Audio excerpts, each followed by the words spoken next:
Inovasi untuk menciptakan huruf-huruf yang dapat dibaca oleh orang buta berawal dari seorang bekas perwira artileri Napoleon, Kapten Charles Barbier.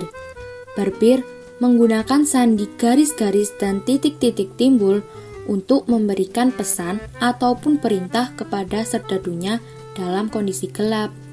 Pesan itu dibaca dengan meraba rangkaian kombinasi garis dan titik yang tersusun menjadi sebuah kalimat. Kemudian, di sebuah desa kecil di Coffre, Prancis, tinggal seorang anak tunanetra yang berusia 8 tahun bernama Louis Braille. Louis Braille lahir di Coffre 4 Januari 1809. Pada umur 3 tahun, Braille mengalami kecelakaan yang membuat matanya tertusuk jarum, sehingga menyebabkan kebutaan padanya. Anak ini kemudian bertemu dan berteman dengan Barbier beberapa tahun setelah Perang Prancis usai. Louis Braille kemudian mengadopsi sistem penulisan yang diciptakan oleh Barbier untuk melakukan komunikasi secara efisien dengan tunanetra yang lain. Demi menyesuaikan kebutuhan tunanetra, Louis Braille mengadakan uji coba garis dan titik timbul Barbier kepada teman tunanetranya.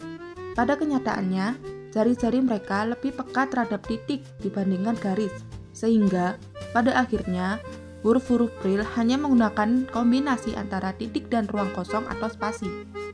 Sistem tulisan Braille pertama kali digunakan di L'Institution Nationale des Jeunes Aveugles yang berada di Paris, dalam rangka mengajar siswa-siswi anak tunanetra.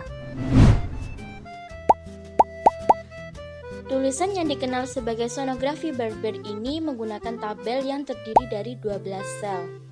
Setiap sel terdiri dari 6 lubang berjajar.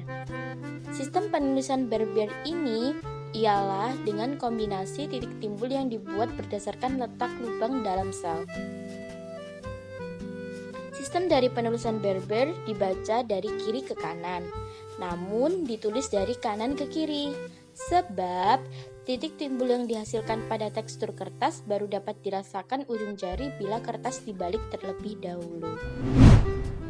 Ketika Louis Braille diterima di sekolah The National Institute for the Blind, Braille mengembangkan stenografi Barbier menjadi tulisan untuk tunanetra secara lebih terstruktur. Braille mengurangi setengah jumlah sel pada tabel yang semula 12 sel menjadi 6 sel saja. Braille hanya menggunakan 6 sel karena jari lebih cocok menggunakan kombinasi 6 sel saja.